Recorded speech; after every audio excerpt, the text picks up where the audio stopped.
Welcome to Gray Matter Reports. Today, we decode the complex reality of events that unfold around us. The rain fell relentlessly, a rhythmic patter against the pavement as the city succumbed to twilight. In a modest apartment complex, shadows danced across the walls, hinting at the secrets held within. Inside, a single light flickered, illuminating a face etched with worry, a face belonging to the subject of our examination. Evelyn Blake, a 32-year-old behavioral analyst, found herself ensnared in a web of cognitive dissonance. She had once been an advocate for justice, a firm believer in the power of profiles to unmask the truth. But as she surveyed the evidence before her, doubt crept into her mind, gnawing at her convictions like a persistent parasite. The case revolved around a missing alibi, a gap in time that could unravel the very fabric of this investigation. Evelyn studied the details with a clinical eye. The individual at the center, Mark Jennings, had been seen leaving a building at 8:15 p.m. Yet his whereabouts between that moment and the subsequent discovery of biological evidence remained a mystery. Those hours were a void, a chasm that threatened to swallow the truth whole. Each piece of information felt like a shard of glass. The interrogation transcripts revealed a man floundering in a sea of uncertainty. His responses were disjointed, a stark contrast to the calm demeanor he exhibited. Evelyn noted the incongruence. Trust, once a sturdy bridge, now teetered on the edge of collapse. As the clock ticked, Evelyn's thoughts spiraled into the abyss of human behavior. She recalled a study on cognitive dissonance, where individuals often contort reality to align with their beliefs. Jennings's evasive responses echoed this concept. His lack of a solid alibi was not merely an oversight. It was a reflection of the internal conflict raging within him. With each revelation, the narrative shifted. The clinical detachment she usually felt began to erode, replaced by a visceral awareness of the complexities of trust. How could a profile, meticulously crafted from data and observation, fail to capture the essence of a man? The layers of his psyche were peeling away, revealing contradictions that defied logic. Evelyn closed her eyes, envisioning the unraveling threads of trust. What once seemed clear now appeared fogged, much like the rain-soaked streets outside. The world of criminal profiles was not a straightforward path. It was a labyrinth filled with shadows. Each twist and turn brought her closer to an unsettling truth. The line between guilt and innocence was often obscured by the very human experience of doubt. As she opened her eyes, the flickering light cast a somber glow on her resolve. The case of the missing alibi was not just a puzzle to be solved. It was a reminder of the fragility of belief in a world where certainty was an illusion. The room was sterile, illuminated by harsh fluorescent lights. It felt cold, almost lifeless. In the center, an individual sat, eyes darting, mind racing.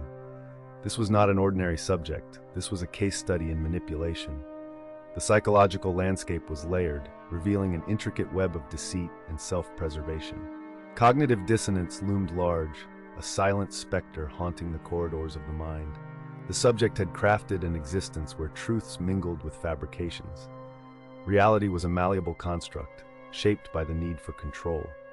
The individual had perfected the art of presenting a facade that concealed an abyss of contradictions. Clinical observations noted that this manipulation often began in childhood. Early experiences, marked by neglect or instability, fostered a survival instinct. The mind learned to adapt, to twist narratives into something palatable.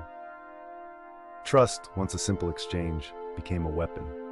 Relationships morphed into battlegrounds, where emotional leverage dictated outcomes. The subject's behavior mirrored the tactics of a seasoned tactician. Each word was carefully chosen, each gesture calculated. Conversations felt choreographed, a dance where the steps were known only to one party. The dissonance grew as observers struggled to reconcile the charming exterior with the underlying chaos. Cognitive dissonance manifested not just in the subject, but in those who engaged with them. It was a psychological chess game, with trust as the ultimate prize. The individual thrived on the disorientation they created.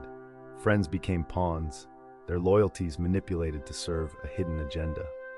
When questioned, the subject displayed a remarkable ability to deflect, redirecting the narrative to suit their needs.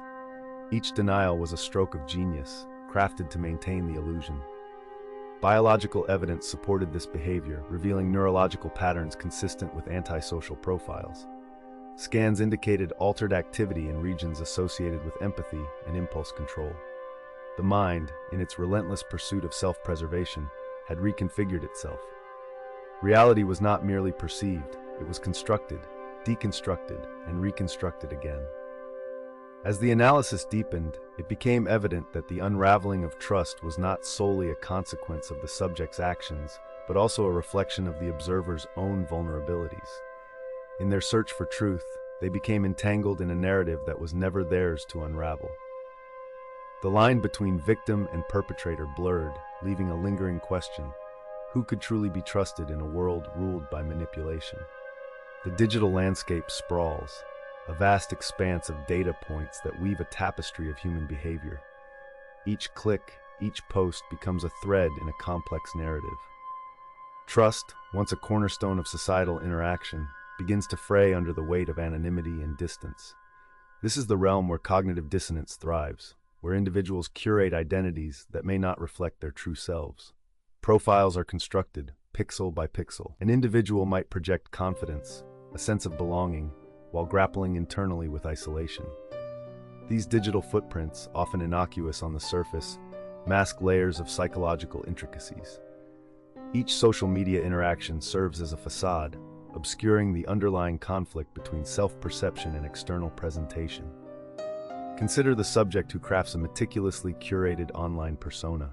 They post photographs of gatherings, articulate thoughts on current events, and engage with followers. But beneath this digital veneer lies a different reality. The disparity between their online presence and true feelings can create a rift, a dissonance that festers quietly. This phenomenon mirrors a clinical observation. The more one attempts to conform to societal expectations, the deeper the inner turmoil may become. The consequences of this dissonance are profound. In the shadowy corners of the internet, individuals may find solace in echo chambers where distorted realities are reinforced. Here, antisocial profiles can flourish, offering a distorted sense of community. Each comment, each shared meme becomes a reinforcement of beliefs, regardless of their veracity. The digital footprint is not merely a reflection, it is a battleground of identity.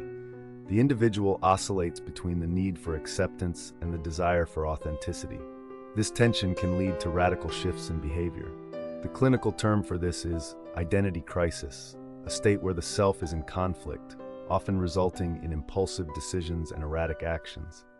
The online world amplifies these struggles, making it easier to lose oneself in the noise. As investigators sift through layers of digital evidence, they encounter a labyrinth of contradictions. The subject's online interactions may suggest a propensity for connection, yet their actions tell a different story.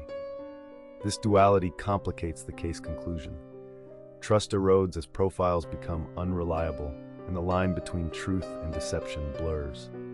In this digital age, the unraveling of trust is a silent epidemic. The cognitive dissonance that once lay dormant now rages, fueled by the very platforms designed to connect. Each digital footprint tells a story, but discerning the truth requires navigating a fog of uncertainty, where reality and perception are often at odds. The implications stretch far beyond the individual, resonating through society, as the fabric of trust unravels thread by thread. The courtroom buzzes with tension. Each witness takes the stand, a fragile thread in the tapestry of truth. They are the fulcrum of justice, yet paradoxically, they are also its greatest enigma. One by one, they recount their recollections, but the narratives often diverge, spiraling into conflicting realities that reflect the complex nature of human cognition. A woman stands, visibly shaken. Her account of the individual involved is vivid, yet inconsistent. She describes a figure cloaked in shadows, invoking fear, yet her expressions betray doubt.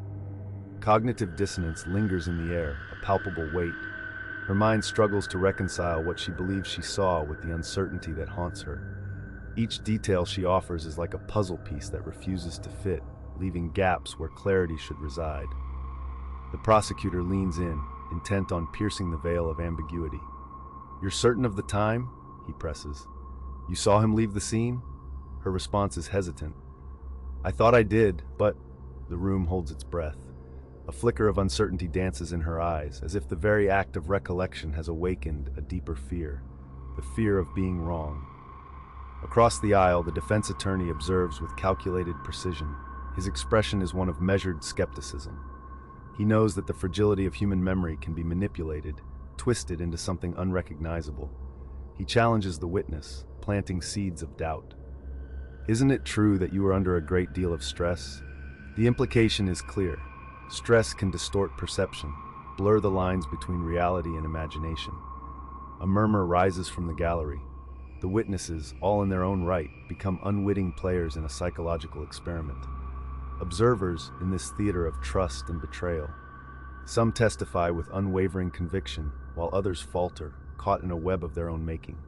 Each testimony adds to the cacophony of perspectives, contributing to a narrative that may be more fiction than fact. Outside the courtroom, the world spins on. The public demands resolution, yet the truth eludes them. How do we process the inconsistencies? The very foundation of trust is shaken. In this crucible of human experience, witnesses become unreliable narrators, distorting the lens through which justice is viewed. Cognitive dissonance prevails, a paradox that reveals the fragile nature of belief itself. As the day wanes, the weight of unspoken words hangs heavily. Trust, once a solid construct, starts to unravel. The witnesses depart, shadows of their former selves, leaving behind only questions that echo in the silence. The paradox of their testimony remains, a haunting reminder of the complexities of human cognition and the delicate balance between truth and perception. The dim light flickered above, casting elongated shadows across the sterile interrogation room. An individual sat in the center, a canvas of contradictions, their expression a mask of detachment. The air thickened with anticipation, a palpable tension that mirrored the fragmented psyche of the subject before the investigators. "Tell us what happened," the lead investigator prompted, his voice steady yet laced with urgency. The individual's gaze flickered, darting between the walls, as if searching for an escape from the weight of expectation. Cognitive dissonance unfolded like a slow-acting poison. The individual's mind wrestled with the disjointed narratives of guilt and innocence. Each confession, each denial, created a chasm that widened with every word spoken. The psychological landscape was tumultuous, filled with the echoes of a life lived in gray, an existence marked by blurred lines between right and wrong. "Why did you choose to act?" another investigator pressed, a clinical curiosity underlying the question. The individual shifted, their body language betraying a struggle, a silent battle against the confines of their own mind. The confession conundrum began to unravel. The individual's words were laden with contradictions that reflected a fractured identity. The investigation team leaned in, their expressions a mix of empathy and skepticism. They were aware of the delicate balance between understanding and judgment, between the desire for truth and the potential for manipulation. Each statement woven into the fabric of the interrogation served as a thread, leading deeper into the complexities of the individual's psyche. The concept of trust, once a sturdy foundation, now lay in ruins. What could be believed? What was mere performance? The subject's responses oscillated, revealing a mind caught in a labyrinth of self-deception. This was not merely an inquiry, it was an exploration of the human condition, an examination of how the mind could fracture under the weight of its own contradictions. "Your narrative doesn't align with the biological evidence," the lead investigator noted, his tone clinical, yet tinged with an understanding of the human struggle. The individual's eyes darkened, reflecting the dawning realization. The truth had many shades, and they stood at the precipice of their own unraveling. As the hours stretched on, the room became a theater of conflict, a battleground of conflicting realities. Fragments of truth danced on the edges of consciousness, elusive and intangible. Each silence that followed a question hung heavily, a reminder of the labyrinthine complexity of trust, now irrevocably altered. The individual's confession, when it came, was not a resolution but a further entanglement, a testament to the fragile, often chaotic nature of the human psyche. The silence was palpable, a heavy fog that blanketed the aftermath of the investigation.